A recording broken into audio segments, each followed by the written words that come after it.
Hello, and welcome to Unsheathed with your hosts, Kyle Gold and Cam Hirosaki. We hope that you enjoy the program. Please stick around afterwards. There'll be cake and blowjobs. Hi everyone, welcome to Unsheathed episode number 87. We are live in the wilderness of Canada up at Camp Farrell. I think there must be like 500 people here. What do you think? Oh God! I mean, it's hard to see it's just a sea of people, and they all just blend in together. It's hard to see the trees for the campers. I don't think that's a thing. It is now. Since this is our first time recording up at Camp Farrell, we'll do a little introduction. I'm Kyle Gold. And I am Rikoshi. Hello. And yes, we would just like to say, oh hi, Camp Farrell. Oh.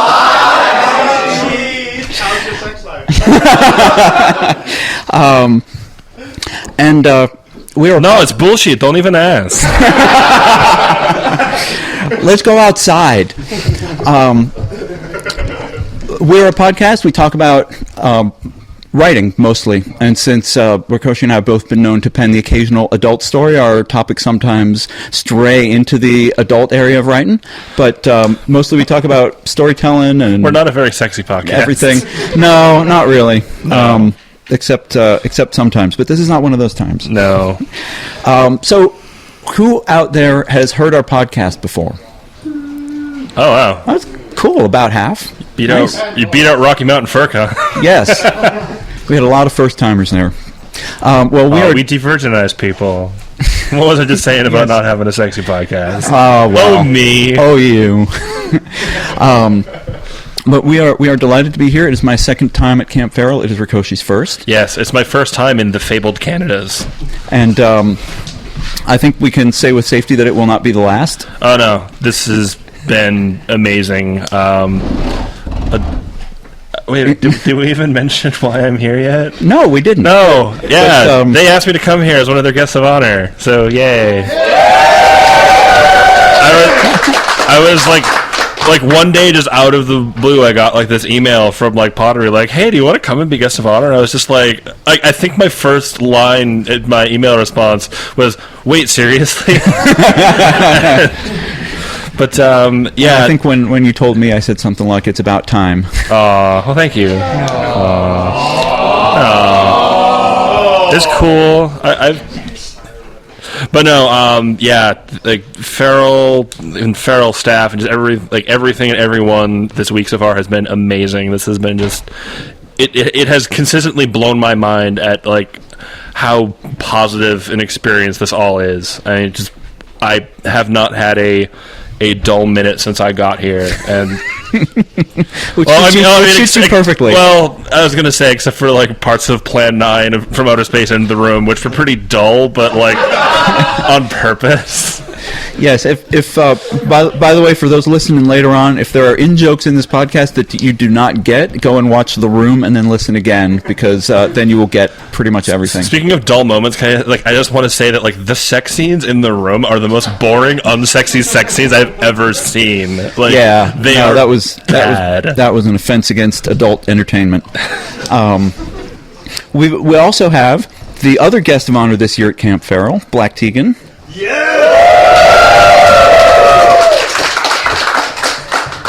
And I am BlackTeagan. Oh, hey, I didn't see you there. And this is also BlackTeagan's first time at Camp Farrell. Yes, and it's fantastic and amazing. So awesome, Camp Farrell.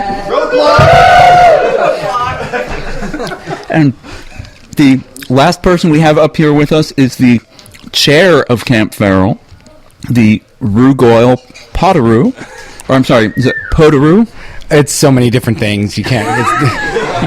But welcome. Thank you for joining us, and thank you for inviting these lovely people up and for allowing us to kind of invade your camp with our podcast. Oh, I love camp invasions.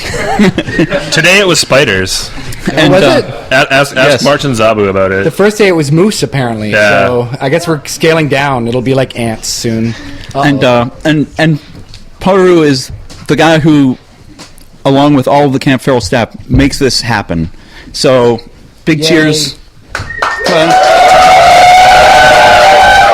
All staff.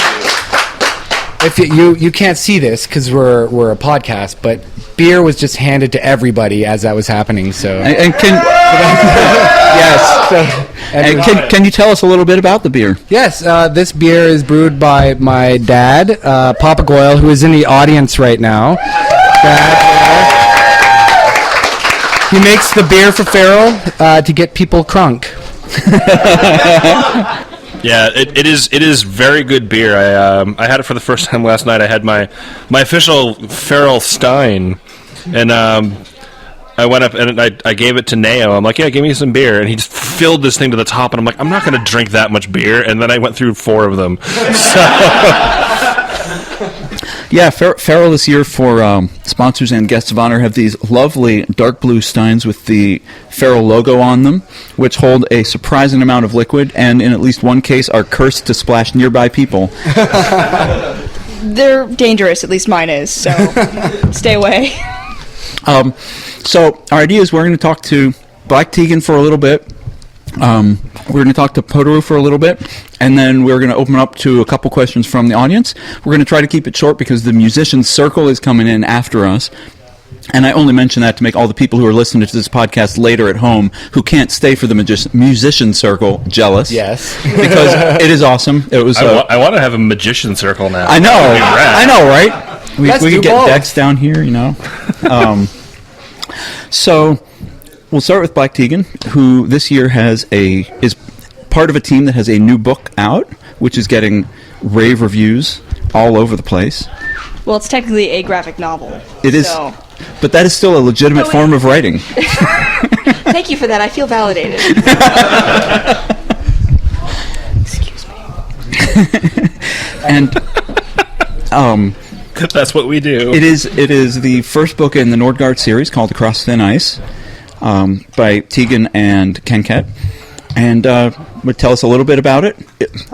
Is there anybody in the audience who is not familiar with the Nordgaard books? We have a couple. Okay. Oh, wow. Well, first let me start by saying that it is awesome, but I'm biased, so, you know. But it's an Arctic action-adventure graphic novel, 75 pages, full color, pretty awesome. So, it's about a rescue team, and they're sent north at the turn of the 20th century, and they think they know what's going to happen, but everything goes horribly awry, and you should totally check it out. You should, absolutely. How long did it take you guys to put this novel together? Well, it's done entirely in Graphic traditional novel, media. And so it took actually about 2 years. Each page represents about 40 hours worth of work. And I wrote it, and then Kenket told me the stupid parts, and I took them out. And then I laid it out, and I sketched it, and she cleaned up my horrifically loose sketches and inked it and then painted it. And it took a really long time, but, we put a lot into it, and I hope people enjoy it. And so far, response has been good, so. It is actually, for those of you who don't know the comics world, Diamond Comics is the only distributor of comic books in North America, the world, I don't know. Well, it's the largest in North America. It's the largest in North America. And they do overseas stuff. It's right. It's pretty much the only one that has full country distribution, as far as I know. They made Across the Ice a staff pick in their August previews catalog, so, So highly out recommended. of thousands. Yeah. Well done, Blocks. Okay, that one's not in the room for those of you following at home. Well, our philosophy has always been that instead of trying to outgrow the fandom or the furry fandom, we want to make it bigger, and we want to bring people in and show them that a lot of cool stuff is here, and, talking animals everyone can relate to and enjoy, and the fandom is not a scary place. It's a wonderfully awesome place full of really cool people. Yes. So. I'll drink to Including that. everyone in this room. Yes. One of the really cool things about Camp Farrell is by this time, this is the end of the second day of 3 full days, and by this time, most of the people in the room are not just an audience, they're actually friends of ours, because we've been hanging out and living with them for a couple days. We've been climbing high ropes. We've been talking about storytelling. We've been eating every meal together. It's such a great immersive experience. We've been sitting on docks invaded by spiders. I have lost all track of when I am. It basically boils down to flashlight time and non-flashlight time. That's pretty much what it is to me right now. And yeah, so that's one of the really cool things about Feral. We Kit and I loved it the last time we were here, and we're just so excited to be back and to be bringing these cool people here as well. Yeah, I had rather to be accompanying these people who were brought by Rue and Camp Feral. Like, I had a few minutes breather earlier today. I think it was just after dinner before we were dragged off to improv, because some people didn't tell us that the guests of honor have to do improv.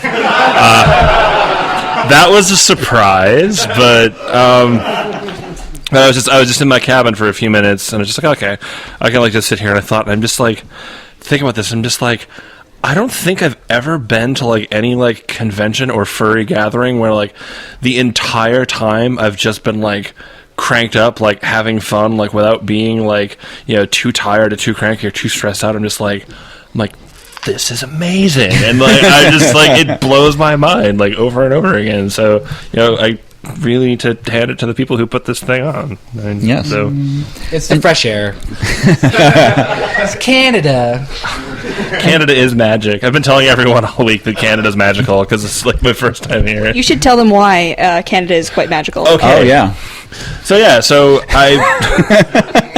I fly to What was the first thing you did in Canada, Ricky? Well, we have to start where basically, like, I woke up at 3:30 in the morning, was like on planes all day, met up with BlackTeagan in Chicago, flew some more, and you know, into Buffalo, the fated cubic zirconium of the American Northeast, and from there.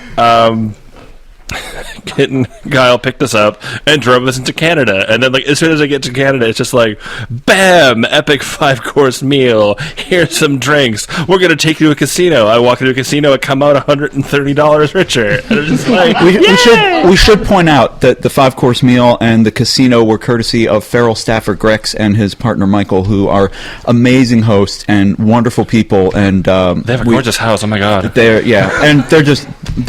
They offered to put us up for a night, the night before Feral, and they're just awesome. We're so glad that I know Grex was away for a few years from Feral, and yes, he I'm was. sure you guys must be as delighted to have him back as. It's so good to have him back. Yeah, I'm crazy. Also, he makes terrific wine. Oh my god. Mm-hmm. Yes. Oh my! Like, I just talking about like how magical this is bringing out my inner queen. Like I can hear it in my voice. I'm like, oh my god, I am gaming out so hard. But yeah, these guys had never seen the falls, so they took us down to the falls to see the casino, and then there's the casino where they have membership. So they let Ricky loose in the casino, and he came out with $130 extra. So, but on penny slots. Yeah. Like, literally every time I got up from a slot machine and walked to another one, I would bump into BlackTeagan just by chance in the casino and would show her my current winning slip, and she would just roll her eyes at me. She's like, how? And I'm just like, because Canada is magical. To her credit, she did not punch him at all during that time. I spent my whole early life always making fun of Canadian money, and now I can't get enough of it. And actually, Canadian money is now worth more. The Canadian dollar is worth more than the U.S. dollar now. I know, which means I'm even happier to have won that much. Yes.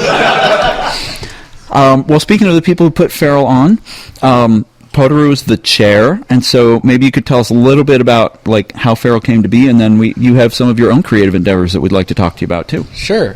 Feral is a strange mishmash of ideas.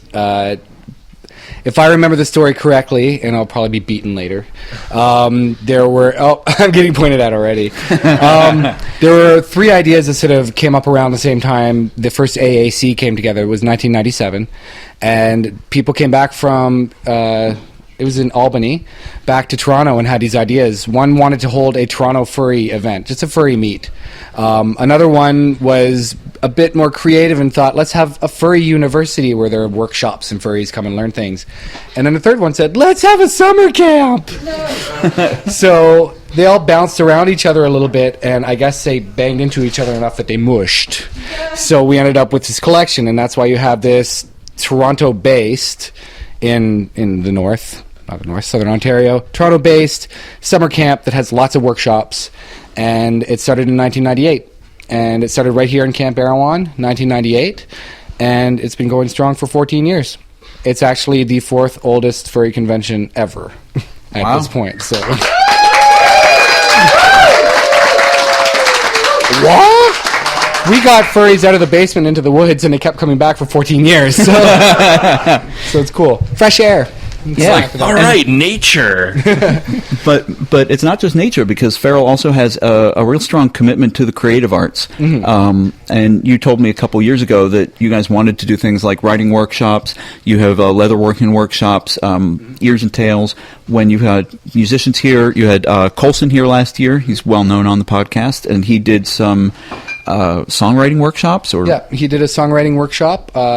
We kind of sat and bounced ideas around among musicians. It's pretty collaborative here, so the workshop was more like a chit chat, and everybody kind of talked about how they write songs and came away with a better idea of how you can write better songs. So yeah, and you sound like you're a musician yourself. Sometimes when I remember, I forget easy. So what's your creative process in songwriting? What have you written, and how do you go about it? How do you compare it to other creative arts that you've seen? It's weird. I got started early. I played instruments early, but I never thought of myself as like being in a band. And then I came from a small town called Erin, Ontario, which had a gigantic music scene that nobody's ever heard of because it's a small town. We all thought it was big. And there was this one band there called Wendell, and they inspired me to want to be in a band. So back in high school, 1993, started in a band, and I sort of learned the art of working with another person to write songs. So me and my friend Ryan, we wrote songs together for about 3 years, and it was sort of a we needed each other thing. One of us could not write a good song, the other person had to step in. So even if it was like a John Lennon writing his song, it's like Paul McCartney had to step in and go, no. Right. That's horrible. So when did Yoko show up and ruin everything? Yoko showed up. This red-haired Yoko showed up and ruined everything. I'm sorry. That's a big lie. I'm joking. God, like he, I think you just broke his soul. Actually, he's there in the audience right now. It does. What actually led to the band not playing together anymore was every single one of us was going to a different school, and suddenly the high school band can't seem to work anymore. So I went into theater because that's what you do when you can't play music, I guess. And after getting a theater degree and realizing that it's very hard to act and get a job doing so, I started doing music again. And it was my own stuff, but it was kind of messy and crazy and weird. And just last year, me and Ryan have rehooked up again. Oh, awesome. And so we're starting to write songs together again. So now we're back to fixing each other's horrible mistakes, which is perfect. So I'm kind of curious. One of my favorite stories about the Beatles is that Lennon and McCartney had been writing together for so long that sort of towards the end of their collaboration, they would, even when they were writing songs by themselves, like Paul would come in and would be playing a song for John, and then John would go, "Oh, I like that part," and Paul would be like, "Yeah, that's the part I put in for you." Actually, that does happen. Where when we'd be writing songs, his way of thinking was, I guess, sort of emo projectional.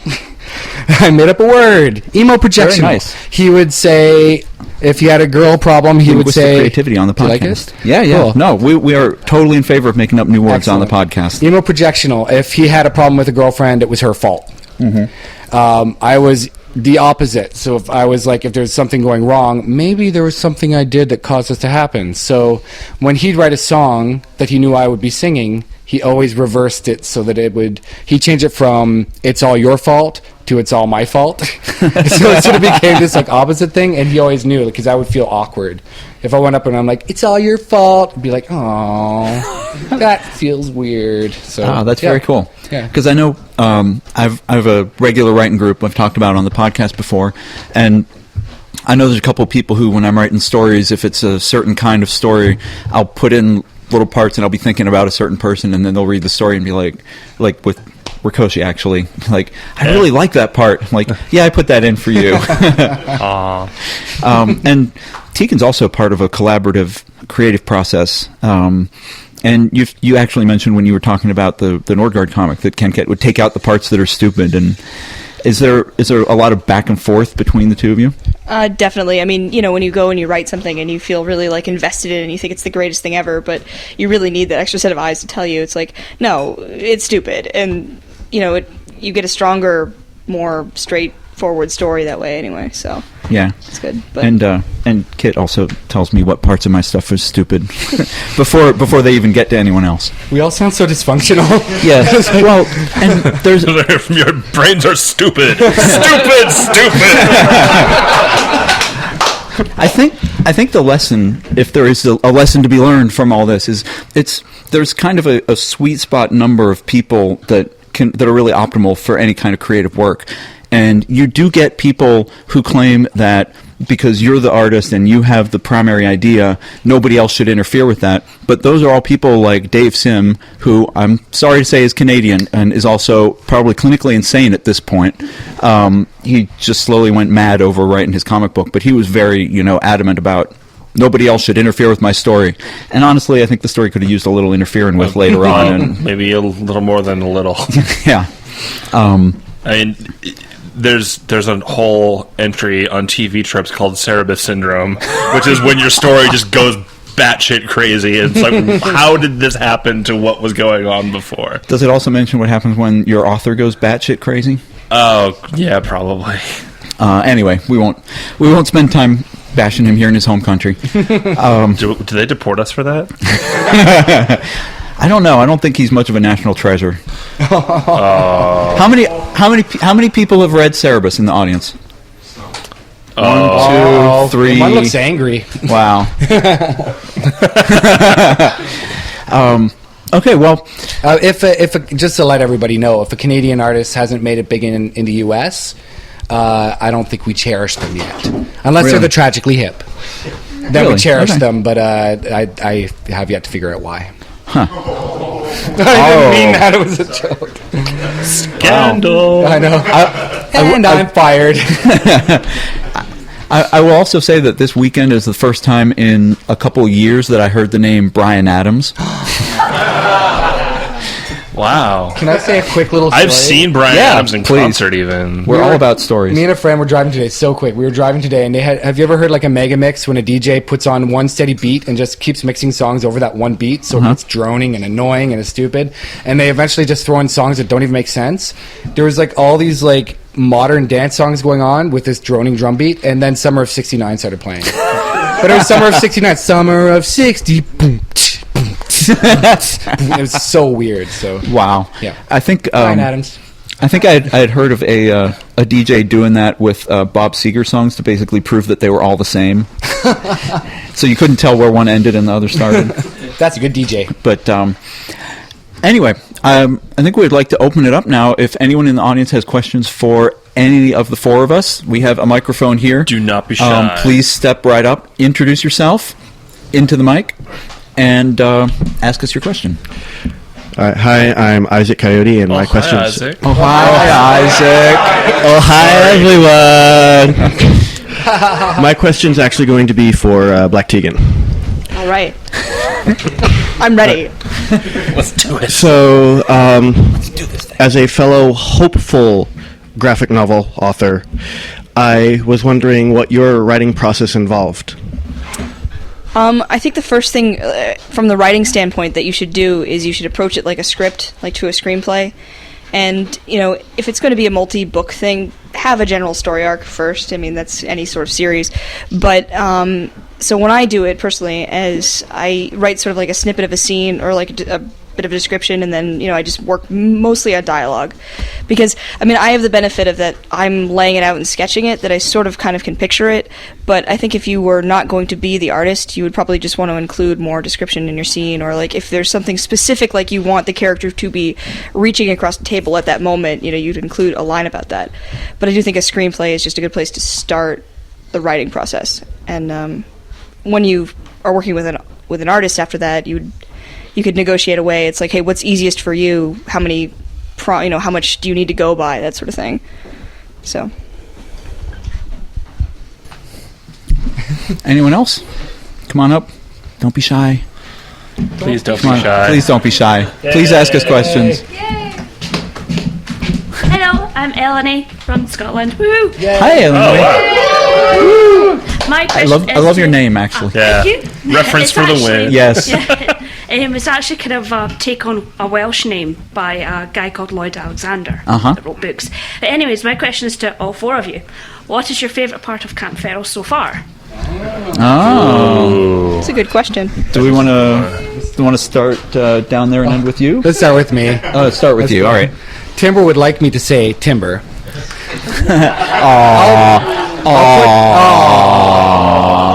I'll put him as a tie. But honestly, my favorite time, this is the first Feral where things are running so smoothly that not only does the entire staff and everybody feel more chill, everybody seems much more relaxed because there's nobody running with a radio glued to their ear looking angry. I will say that I think the whatever 15, 20 minutes we've been on this podcast equals the total amount of time that I saw you 2 years ago when we were here. probably. I actually got out in a canoe this year. Last time I went canoeing at a con was probably Feral 2001, so a decade ago.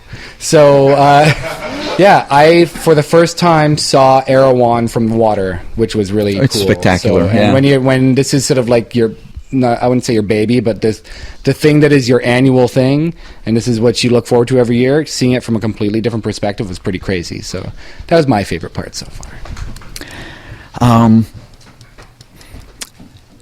It's really difficult to pin down one activity because God, we love the improv, we love the workshops. The meals are actually way better than they have any right to be at a camp, which Kit and I wrote a little article about, which is on the website. I thought they were exaggerating, and they weren't. But as much as I love the nature and scenery and everything, I have to say that my favorite part of Camp Feral is the people. Just everyone here is friendly. It's true. But you know, my story is when Kit and I came here 2 years ago, we didn't know anyone. I had emailed with Potoroo, so I kind of knew him. He picked us up at the airport. He said, "You'll recognize me by the pink mohawk," which did work. For the record, try it if you have somebody meeting you that you've never seen in person. Yeah.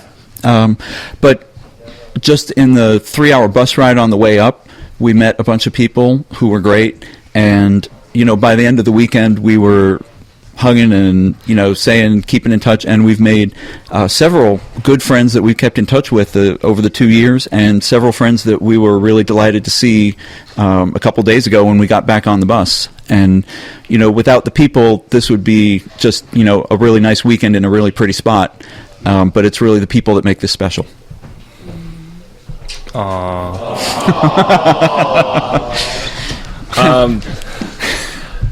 I will back up the notion that like the people here are awesome. I mean, like all of the campers I've met who've come up to talk to me are really cool. Like staff has been amazingly helpful, like really chill and friendly. Pretty much everyone on staff at some point or another has like stopped and gone like, "Wow, it's really cool that like you're the guest of honor and you're not like a total dick." And I'm just like, I'm like, "Wow, really? Like, is that like a problem?" like that asshole 2 years ago. But no, it's just, and like I was just like, I'm like, okay, like oh yeah, so it's like, wow, like you're actually like hanging out with people and like going to events with like the camper. I'm like, why would I come to a camp in the middle of the woods if I didn't want to do camping events? I mean, that just seems like a straightforward thing. Okay, so like my actual like highlight moment from since being here though, if you had asked me at dinner time today, I probably would have said it was my fruit smashing goal at Watermelon football on Thursday. But I think that my experience at improv earlier tonight surpassed that.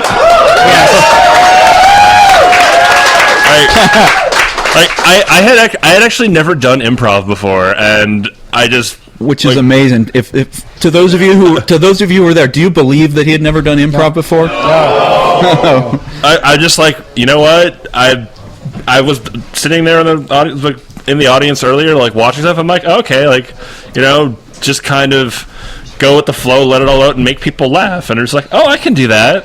We kind of try to do that every week on the pod show. I know. So, yeah. So, but although it was very different, and yes. And I got to kill BlackTeagan. So yeah. For the record, BlackTeagan was also exceptional in the. I got to kill BlackTeagan with a chicken. That was not my favorite moment. Parachuting. Hail Mary.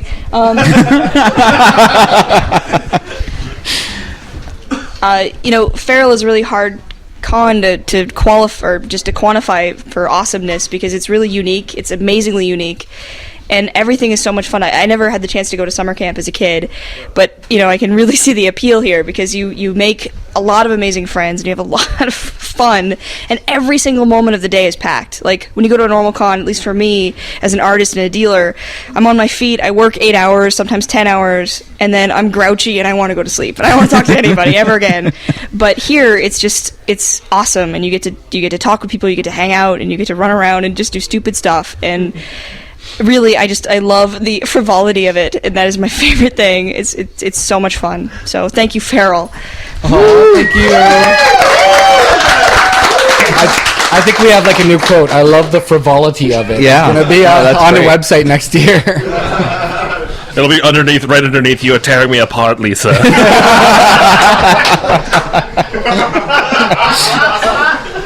I would just like to interject that last year was kind of a dream for me. Last year the theme was Friday the 13th based theme, and I grew up on slasher films.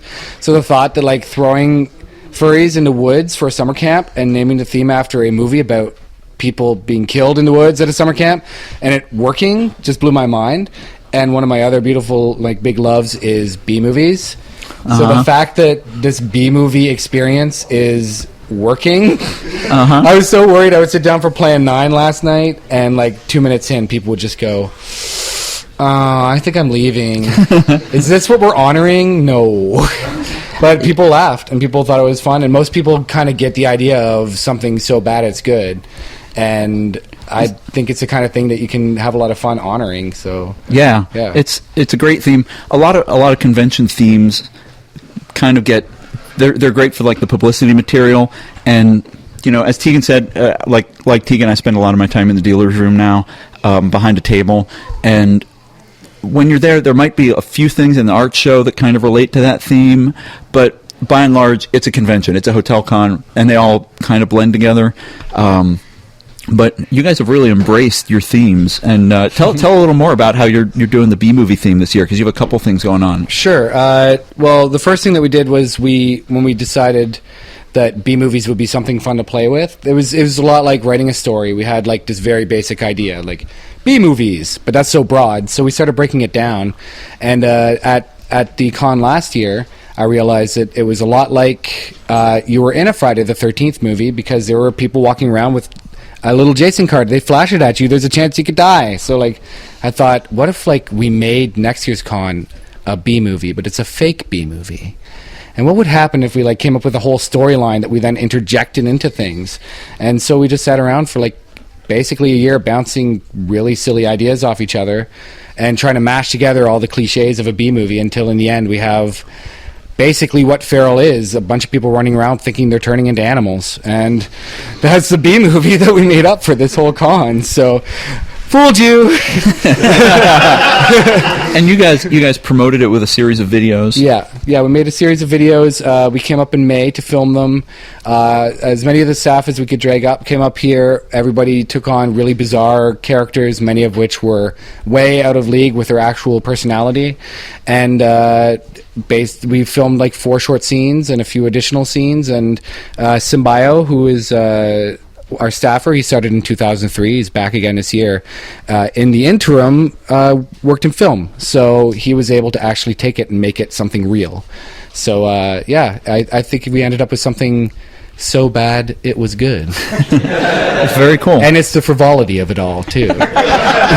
And then actually, Rikoshi continued it from where the videos left off. Yes.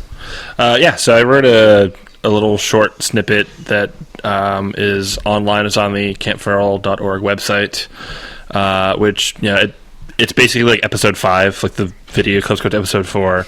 And a much better episode 5 than... don't even. We only have 10 minutes left, so I can't start you on that. No, we're not having this argument. Anyway. It wasn't an argument. I was just trying to get you started. Don't even ask. Sorry. And then for the con book, I wrote the follow-up to that, which basically it's Rue sent me the rules to the camp game, which incorporates all this. I'm like, okay, so I sort of abstracted that into an at camp scenario. People are pointing around me. What's going on? Talking. Okay, I'm talking.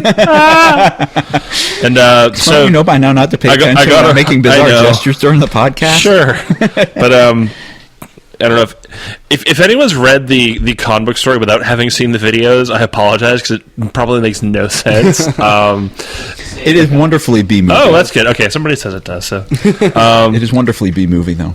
That was the point. It's a very different style from how I usually write. It's actually really hard to intentionally write something bad without it just looking like, oh, this person doesn't know how to write. And you've actually tried a couple times in the Iron Author competitions. Yeah, I got dishonorable mention at Anthrocon this year for writing a Lady Gaga He-Man crossover fanfiction.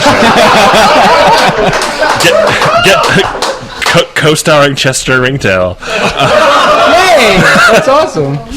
He makes out with Stinkor at one point. But no, and actually the biggest challenge for writing the stories for Feral was where it's like, oh yeah, like I want you to write about all these people on staff who are real people that you have never met, and now write these horrible parody versions of them, and I'm just like, oh my god, how do I do this? And then I saw the videos, and just like, oh okay. Okay, so Neo's crazy. It's the line where I think it's Zabu who says, like, oh, it's like he thinks he's the prison queen Lady Gaga. And I'm like, got it!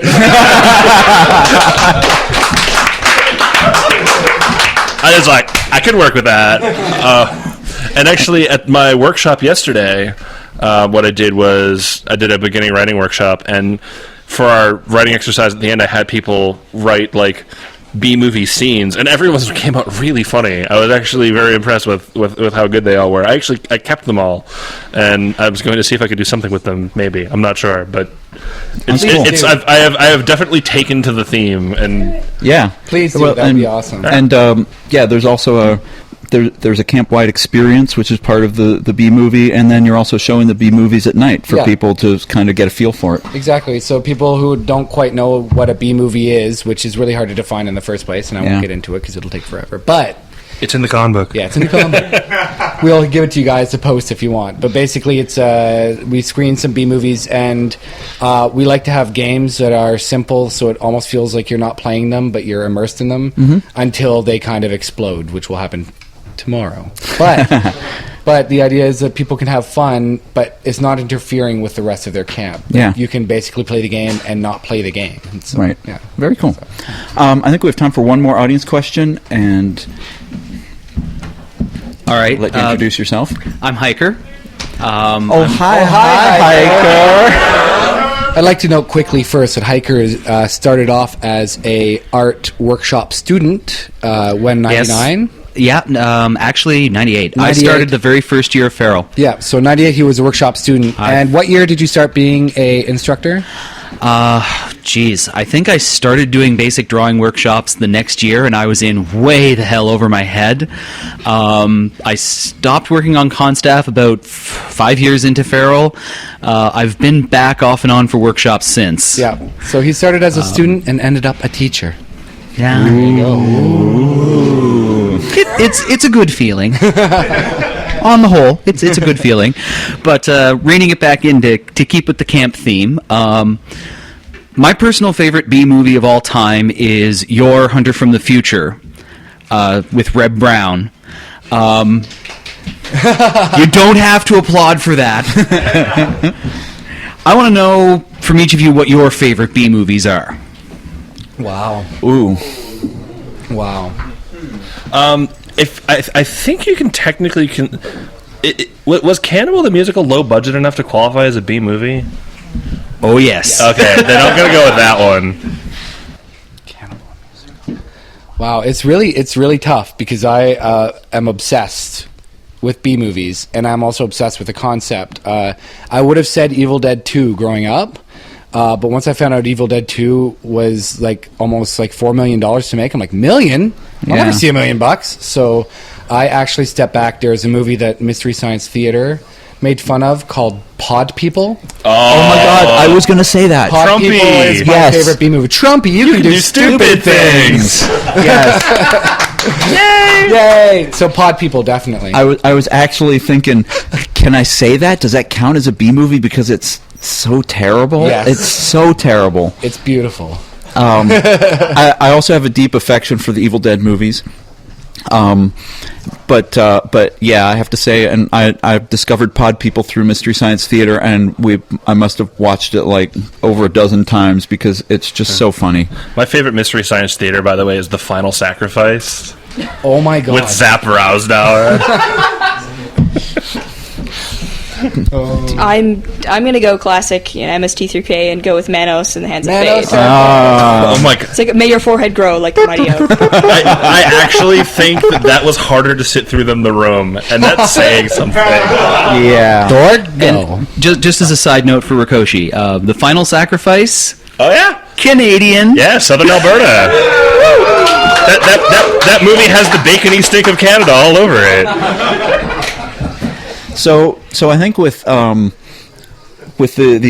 audience members who came up and Potoroo, I think we have enough Canadian content to allow this to be produced in Canada. Yeah, is that right? I think we've hit the three. Is that okay? There, yeah. Okay, About awesome. 1/3, so it's good. Well, we are trying to keep this to a schedule. As I said, the musician circle is coming in after that, and you guys definitely need to stay for that because it is awesome. It will be right here. Before we go, a few notes. If you want to learn more about Camp Feral, If you would like to learn more about Camp Feral, head to campferal.org for the sort of official stuff. But if you're not quite sure about it, we have a lot of fun online. Twitter is Camp Feral, the Facebook is Camp Feral, and the YouTube is also Camp Feral. And we have a forum spring where if you'd like to ask Camp Feral a question, as in the event is sentient and will answer your question, go to forumspring.me/Camp Feral. How is your sex life? It happens 5 days a year.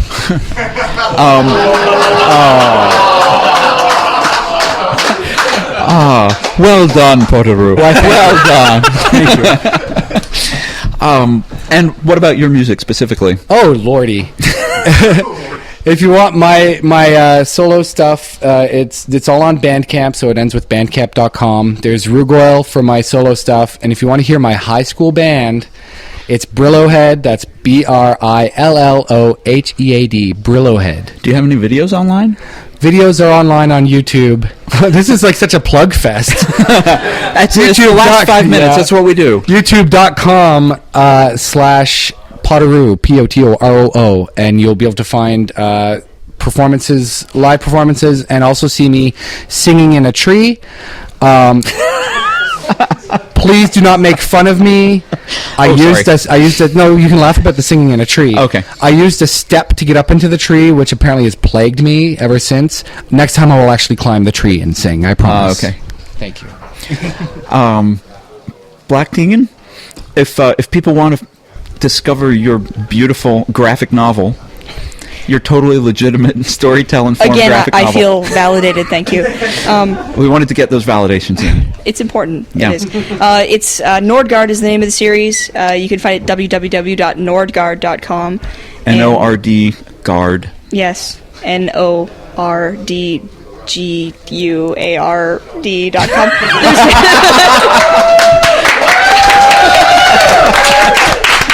Oh, we are a writing podcast. Achievement unlocked. There has been a lot of beer, and it's been really good beer. So, yay! But yeah, if you want, check it out. It's a cool graphic novel, and I think you'll like it. And if people want to check out other works by... we have a lot of illustrations you might notice in the fandom under Blotch, but our website would be... You might have heard of their collaborative team. Who? But it's www.screwbald, which is screwbald, which, whatever. .com. Rikoshi, do you have a couple of things to plug? Oh yeah, wow, that's right. I have a writing blog that I update semi-frequently. It's just rikoshi.blogspot.com, but that's not really the best place to go. There's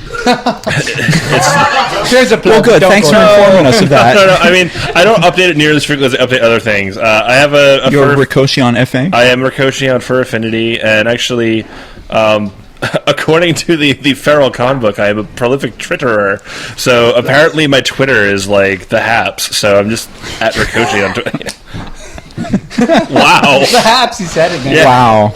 I think I'm getting like contact buzz from sitting next to Tegan. I thought it was like a B-movie plot where you traveled back in time to the 80s. That was pretty radical. Dude. Yeah, it was totally tubular. Yeah, I have stories online. I have books. Right. And I write stuff. Yes, you have very good books online. I write words good. Rikoshi's books and my books are available at sofawolf.com. If you want to learn more about the podcast or listen to previous episodes, we are the user Unsheathed on Fur Affinity. You can write to us if you have questions. We often answer questions in email when we're not live at conventions at unsheathedpodcast@gmail.com. You had one more thing Yeah, I to just want to say, Kyle and I also have books out through Fur Planet as well. Oh, that's right. We do. We have a line of furplanet.net. a line of short novellas. It's furplanet.com. Oh, that's right. They are .com. And since you mentioned that, I do have a new one of those coming out in about 2 weeks. It will debut at Rainforest and be available online shortly thereafter. I like this one a lot. My stuff is, I am Kyle Gold on Twitter. I'm Kyle on Fur Affinity and Kyle Gold on LiveJournal. And Facebook and you don't really whatever. I Whatever, update Facebook sometimes Facebook's when for people. college girls. What's your MySpace? There is actually a Kyle on MySpace, which is not me. If you Google KYELL, that's the only link in the top 10 that comes up that is not related to me. Everybody go to myspace.com/Kyle and ask a question. Yes. Something about a Kyle Gold novel. Let's see Yes. what happens.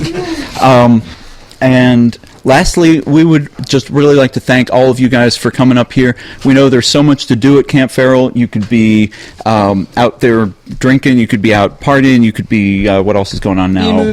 Shooting archery in the dark, according to Kit, which is, an activity they stopped after the tragic incidents of 2007. And we're just so thankful that you came to share an hour of your time with us, and we hope you had fun.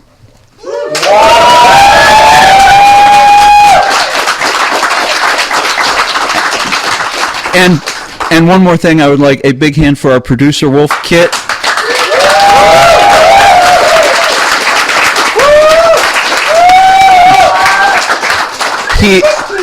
He makes all of this happen, and we literally could not do this show without him. And with that, are we done? We're clear.